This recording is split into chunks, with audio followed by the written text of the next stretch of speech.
할렐루야. 네, 날씨가 많이 따뜻해졌지요. 오후 찬양 예배에 오신 성도님들을 하나님께서 크게 기뻐하시리라 믿습니다.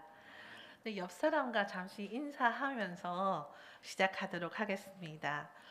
자, 요즘은 어떻게 지내십니까? 라고 물어주세요. 그러면 대답하는 분은 하나님의 긍휼로 삽니다. 라고 대답을 합니다. 자, 인사 나누겠습니다. 네. 네, 우리는 모두 하나님의 긍휼로 삽니다. 그 말씀 속에는 자부심이 있고 자긍심이 있는 것 같습니다. 그런데요, 여러분, 하나님의 성품은 어떠신 것 같습니까?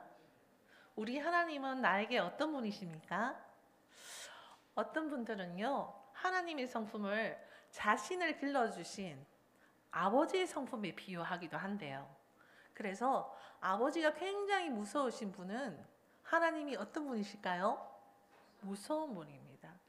어떤 초신자가 교회에 와서 하나님이 어떤 분이신가 라고 말을 해보라 그랬더니 이렇게 말을 합니다. 우리 아버지보다 조금 높으신 분이시니까 우리 아버지가 저를 기르실 때 때리고 학대하고 하셨는데 하나님은 조금만 잘못해도 더 학대하고 더 때리고 무뚝한 분이 아닐까라고 생각을 했대요. 그래서 교회에 안 나왔답니다. 그런데 예수 믿는 자매를 만나서 그 자매가 세례를 받지 않으면 당신하고 사귀지 않겠습니다 라고 해가지고 억지로 끌려 나왔다고 합니다. 그런데요, 지금은 둘이 결혼해서 예수를 잘 믿고 하나님이 신실하고 사랑 많으신 분임을 인지하고 살아가신다고 합니다. 하나님의 성품이 만약 아버지를 닮았다면 인자하신 아버지를 섬기고 계신 분이라면 어떻습니까? 우리 하나님 인자하세요. 절대 혼내지 않으신 분입니다 라고 말할 것이고요. 또 친구 같은 아버지면 어떻습니까? 우리 하나님 좀 만만하죠. 내 말이면 다 들어줘요. 이렇게 얘기할 겁니다. 그런데 우리는 여기에 함정이 있습니다. 하나님의 성품이 이렇다면 우리가 어려운 일을 만나거나 힘든 일을 만났을 때 우리는 하나님을 함부로 원망하게 됩니다. 하나님은요, 제 말을 절대 안 들어주시는 분입니다. 이럴 수가 있습니까? 네, 그럴 줄 알았어요 라고 하시죠. 하나님은 가만히 계시는데도 불구하고 말입니다.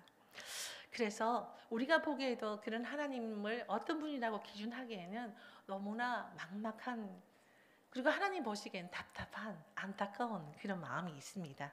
그렇지만 성경에서는 우리가 공감하는 하나님의 성품이 있습니다. 그 중에 오늘 하나님의 성품 중에 하나가 바로 하나님의 뭡니까? 라함입니다.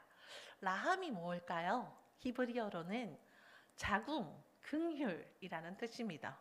어이구, 아침에 설교하실 때, 목사님 설교하실 때는 그 화장실 얘기를 하시더니 오늘도 자궁 얘기를 하신다, 이상하다라고 생각하시겠죠? 네, 자궁이라는 것은요, 자궁에 아기를 가진 어머니의 사랑처럼 하나님이 우리를 사랑하신다는 뜻입니다. 그 자궁은요, 하나님께서 만드셨어요. 아기에게는 완전하고 온전하고 보호되는 정말 지상 천국이 따로 없는 곳입니다. 그 조그만 자궁 속에서 아기는 어머니의 모든 좋은 영양소를 먹고 자랍니다. 그리고 자유함이 있고 행복함이 있습니다. 우리도 지금 이 시간 하나님의 그러한 이 아이 같은 긍휼하심을 먹고 사는 줄 믿습니다. 오늘 본문의 배경은 어떤 것입니까? 여로보암 2세 때 이스라엘 백성들이 두 개로 나누어졌었죠. 북이스라엘과 남유다로. 이때는 남유다는 좀 나중의 일이고, 북이스라엘로 나누어진 이 북이스라엘은 BC 760년 경입니다. 여로보암 2세 왕이 통치하던 시대였는데요. 하나님께서 갑자기 요나에게 말씀하시죠. 요나야, 니느웨로 가서 니느웨가 무너진다고 전해라. 그래서 요나는 도저히 용납할 수 없어서 다시스, 스페인이죠. 그리로 도망을 가려고 하다가 풍랑을 맞아서 큰 물고기 뱃속에서 어떻게 해요? 사흘 동안 회개하고 나서 겨우 물고기에서 토해지고 난 뒤의 사건이 바로 이 3장의 말씀입니다. 본문에서 하나님의 라함이 적용된 두 부류의 사람이 있는데요. 한 사람은 요나 선지자이고 한 부류는 니느웨 성 사람들입니다. 요나서 1장에 다시스로 도망간 요나의 심정이 우리는 조금 이해되지 않으세요? 우리가 일본하고 어떤 관계가 있었죠. 한일 합방을 거쳐서 일제강점기를 거쳐서 혹독한 시련을 당했습니다. 그래서 이제 일본만 보면은 나쁜 놈, 죽일 놈이 아니고 지금 현재 21세기는 우방국입니다. 그럼에도 불구하고 스포츠나 지금 최근에 동계 올림픽을 했었죠. 그리고 축구나 아니면 다른 스포츠나 뭐 일이 있을 때 한일전이 있을 때는 정말 어쩔 수 없이 우리는 어떻게 해야 됩니까? 이겨야 됩니다. 왜 이겨야 됩니까? 그저 이겨야 됩니다. 뭐 이유가 없어요. 어떤 부모님이라고 제가 말씀은 드리지 않겠습니다만은 그 부모님 중에 한 분이 고3 아이를 가지고 있었는데요. 고3은 공부가 최고야. 뭐 예배도 등하시해도 돼. 뭐 이런 식으로 가르치는 부모가 계셨대요. 근데 그 부모님은 한일전이 새벽에 일어나니까 어때요? 그 고3 아이에게 공부하지 말고 와서 한일전 응원하라고 합니다. 왜요? 예, 이것이 애국심이라고 갑자기 불현듯 가르쳐 줍니다. 그 정도로 한일전에서는 우리가 이겨야 됩니다. 우리만 그런 것이 아닙니다. 인접한 두 국가는 항상 갈등과 전쟁이 있습니다. 제가 그리스와 튀르키예를 가봤는데요. 그 그리스와 튀르키예 사람들은 자기 나라 올리브유가 최고라고 설전을 벌이기도 합니다. 프랑스와 이탈리아는 포도주가 최고라고 논쟁을 벌이게 합니다. 급기야는 주먹 다짐까지도 하는 것을 제가 보았습니다. 그러나 요나는 정말 이해가 되지만 요나의 신분에 대해서 생각해 볼 때 우리는 하나님께서 말씀을 주시면 목숨을 내걸고 어떤 상황이라도 사형을 당할지라도 가서 전해야 하는 것이 선지자의 도리요 사명인데 그 요나가 하나님의 명령을 저버리고 도망갔다는 일은 참으로 놀라운 일입니다. 놀랍죠? 네, 놀랍습니다. 왜 놀랍습니까? 죽임을 안 당했다는 게 너무 놀라워요. 성령에 이런 사람이 한 사람 있다는 게 정말 놀랍습니다. 그러나 요나가 물고기 뱃속에서 회개하고 토해진 다음 그리고 하나님의 나음을 받았죠. 하나님이 긍휼하심을 받았어요. 그리고 니느웨에 가서 어떻게 외쳤습니까? 요나서 3장 4절 말씀 다 같이 한번 읽어보겠습니다. 요나가 그 성읍에 들어가서 하루 동안 다니며 외쳐 이르되 40일이 지나면 니느웨가 무너지리라 하였더니 예, 하나님의 긍휼하심을 입어 살아난 요나의 행동은 두 가지였습니다. 하나는 사흘 길을 걸어야만 하는 하나님의 메시지를 단 하루길만 전했습니다. 옥스퍼드 주석에는요, 이 니느웨 성 둘레가 95km라고 합니다. 그리고 직경은 30km라고 해요. 제가 95km면 여러분은 가늠이 안 될 텐데요. 포항에서 대구 건교까지 갑니다. 그게 90km예요. 니느웨 성이 어마어마하지요. 그런데 요나는 어디까지 갔냐면 영천 입구까지 간 거예요. 그러니까 참 답답할 노릇입니다. 40일이나 남아있다면 하루길 안 가고 너무너무 더워서 그래요. 너무너무 추워서 그래요. 아니면 너무너무 아파서 그래요. 힘들어서 그래요 하면 좀 쉬었다가 가면 되잖아요. 그런데 하루길만 갑니다. 둘째 요나의 선포 내용에 그 요나의 행동이 있습니다. 보통 선지자들은요. 하나님께서 니느웨에 가서 전해라 하면 니느웨가 어떤 죄목 때문에 하나님께서 나를 보내셨고 하나님께서 너희를 심판하시려 한다. 너희가 죄에서 돌이켜야만 긍휼이 많으신 하나님께서 구해 주실 것이니 당장 회개하시오 라는 심판의 메시지를 전할 겁니다. 그런데요 요나는 그저 40일이 지나면 니느웨 성이 무너진다 라고만 외쳤습니다. 니느웨 성이 40일이 지나면 40일 후면 니느웨 성이 무너진다는 말은 진실이었습니다. 그런데요 이 히브리어로는 하파크라는 동사인데요. 이것은 소돔과 고모라가 멸망당할 때 사용한 동사와 똑같습니다. 다시 말하면 니느웨 성이 40일 이후에는 소돔과 고모라처럼 무너진다, 멸망당한다 하는 뜻입니다. 어마어마하고 무시무시하지 않나요? 창세기 19장 24절과 25절입니다. 한번 다 같이 읽어보겠습니다. 여호와께서 하늘 곧 여호와께로부터 유황과 불을 소돔과 고모라에 비같이 내리사 그 성들과 온 들과 성에 거주하는 모든 백성과 땅에 난 것을 다 엎어 멸하셨더라. 여러분, 어마어마한 멸망이 있습니다. 그리고 이 멸하셨다가 바로 하파크인데요. 이 하파크는 변화시키다, 뒤집어 엎다, 돌리다 라는 뜻이에요. 소돔과 고모라를 멸하시는 하나님은요, 심판 가운데서 하나님의 은혜의 구원을 동시에 주겠다는 의미이기도 합니다. 당시 니느웨의 상황도 소돔과 고모라와 비슷합니다. 성경을 찾아보겠습니다. 창세기 18장 20절입니다. 여호와께서 또 이르시되 소돔과 고모라에 대한 부르짖음이 크고 그 죄악이 심히 무거우니, 굉장한 죄악이 무거워서 소돔과 고모라를 멸해주세요 하는 부르짖음이 컸다고 해요. 요나서 1장 2절입니다. 같이 읽어보겠습니다. 너는 일어나 저 큰 성읍 니느웨로 가서 그것을 향하여 외치라. 그 악독이 내 앞에 상달되었음이니라 하시니라. 아멘. 악독이 여호와 앞에 상달되었기 때문에 니느웨는 멸망을 당하는 것입니다. 학자들 중에는요, 당시 강국이었던 아수르의 대표적인 도시가 니느웨 성이었는데, 이때는 여로보암 시대였기 때문에 BC 한 789년에서 748년을 지난 어기예요. 니느웨는 아수르에서 수도가 됩니다. BC 705년경이에요.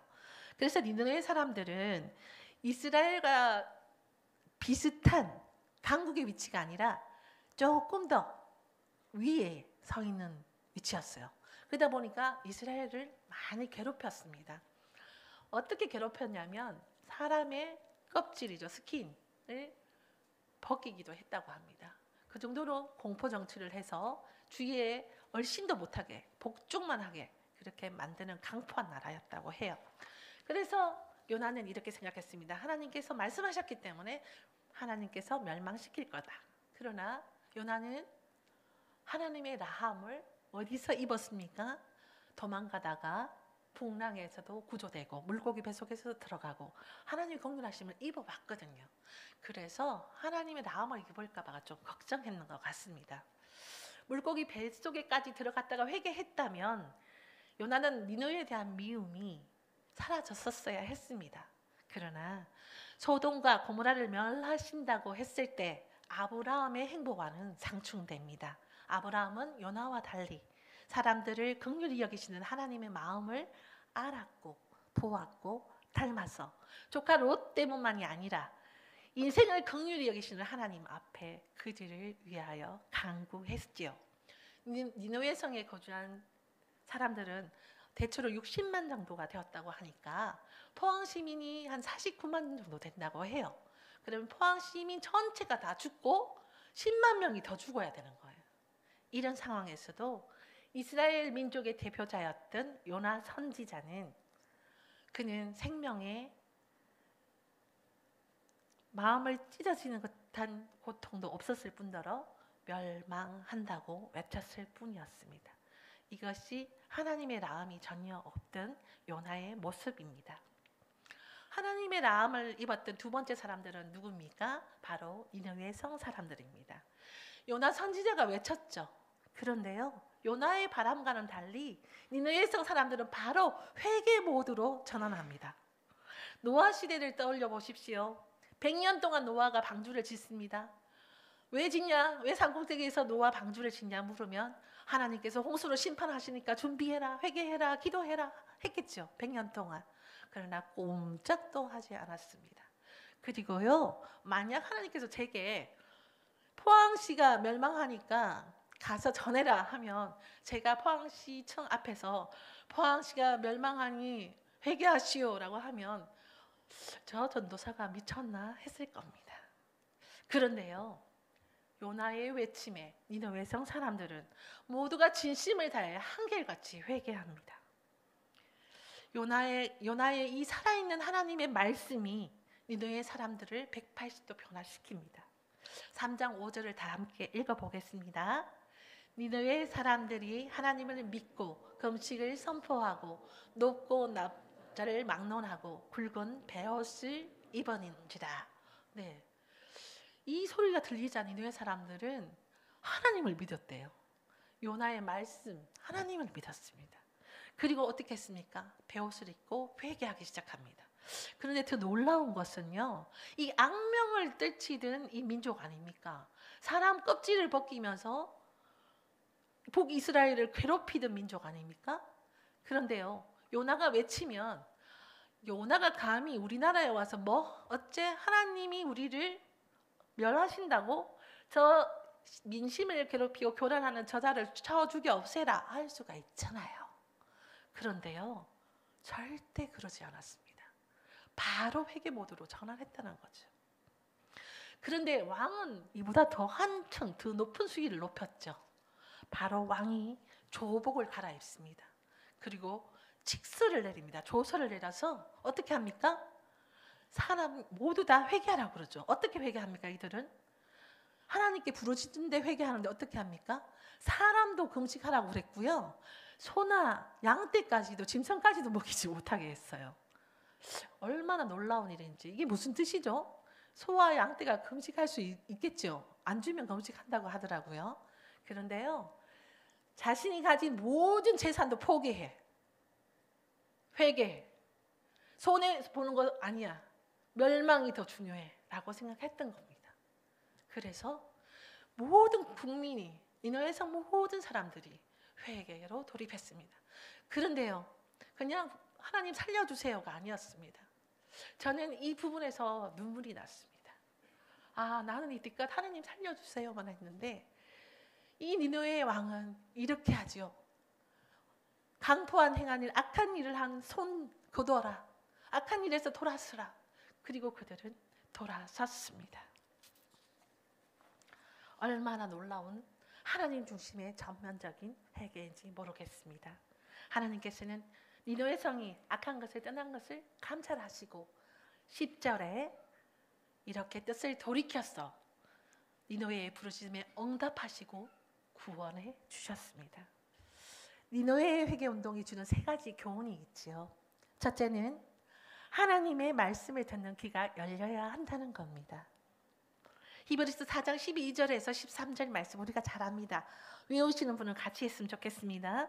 하나님의 말씀은 살았고 운동력이 있어 좌우의 날선 어떤 것보다 예리하여 혼과 영과 및 관절과 골수를 찔러 쪼개기까지 하여 또 마음의 생각과 뜻을 감찰하나니 지으신 것이 하나도 그 앞에 나타나지 않음이 없고 오직 만물이 우리를 상관하시는 자의 눈앞에 벌거벗은 것 같이 드러나시느니라. 아멘. 하나님의 말씀이 전해지고 하나님의 말씀이 선포될 때, 말씀을 읽고 묵상할 때 하나님의 말씀은 우리를 일깨우는 능력이 됩니다. 하나님 말씀이 들리는 시간이 바로 하나님의 라함, 하나님의 긍휼이 임하는 시간입니다. 선포되는 말씀에 귀 기울이고 묵상하고 주님이 나에게 주시는 음성을 듣고 말씀과 믿음으로 하나님께 나아가는 저와 우리 교회 성도님이 되시기를 기도합니다. 둘째는 하나님 당시의 선민이라 불리던 이스라엘뿐만 아니라 니느웨와 온 족속과 열방의 하나님이시며 만왕의 하나님임을 보여주고 계십니다. 그렇기 때문에 하나님의 긍휼하심 역시 만왕의 열방에 통용됩니다. 우리는 가끔 믿는 자와 믿지 않는 자를 구분하셔서 하나님이 사랑하신다고 생각하십니다. 하나님의 긍휼하심은 믿는 자에게만 주어지지 않습니다. 하나님의 긍휼하심은 믿는 자 못지않게 믿지 않는 자도 끔찍하게 사랑하십니다. 간혹 우리 중에는, 그리스도인들 중에는 예수 믿는다고 하면 굉장히 잘해주고 예수 믿지 않는다고 하면 배척하는 분들도 계십니다. 그러나 명심할 것은 그리스도를 온 인류의 죄를 위해 버리시고 누구를 택하셨습니까? 우리를 택해 주셨습니다. 물론 다시 사신 사망 권세를 이기신 예수 그리스도를 믿음으로 우리는 구원을 받습니다.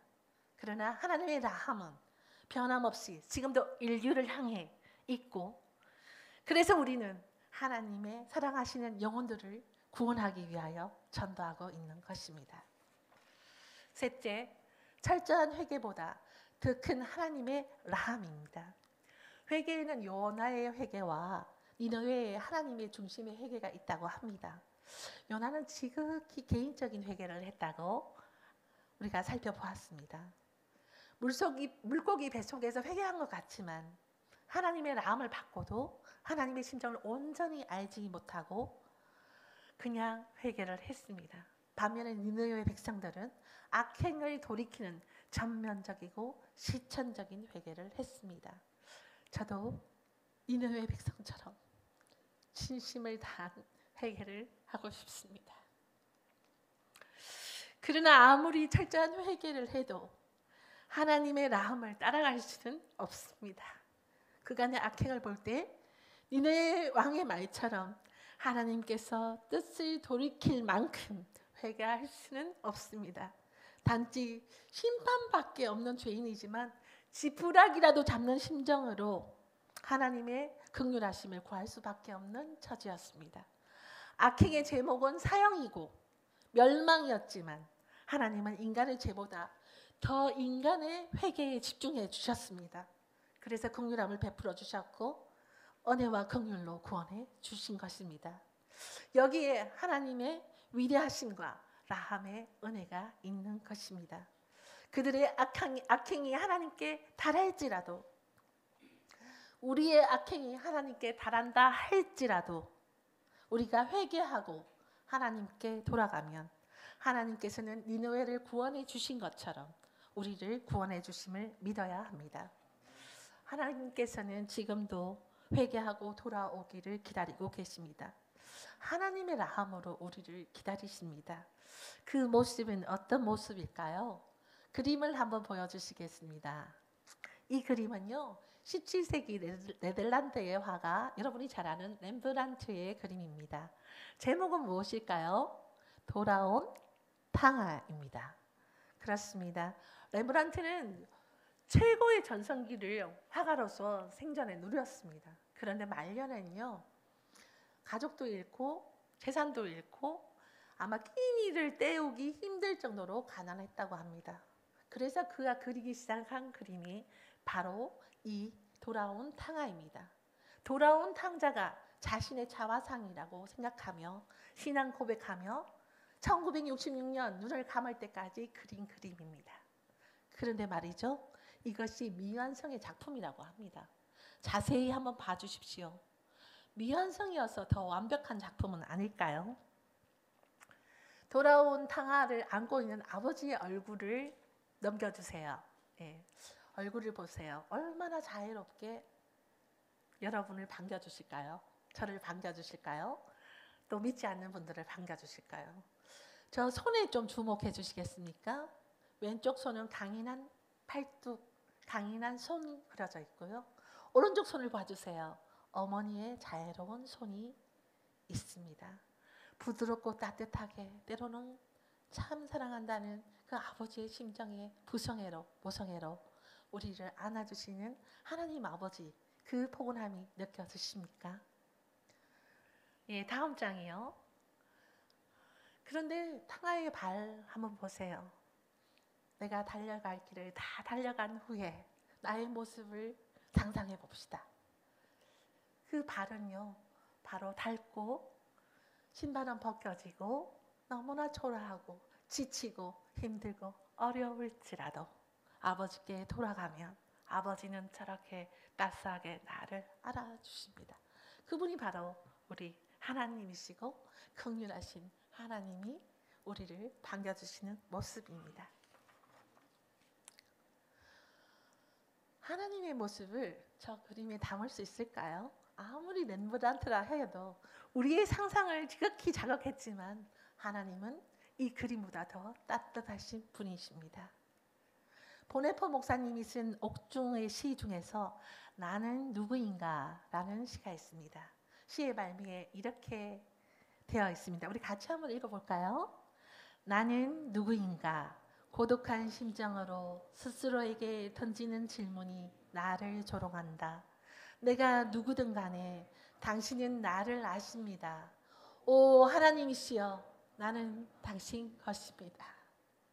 우리가 하나님 것이기에 여러분과 제가 하나님의 소유기에 우리는 어떤 처지든 상황에 있든 하나님의 라함, 긍휼하심을 흘려보내야 합니다.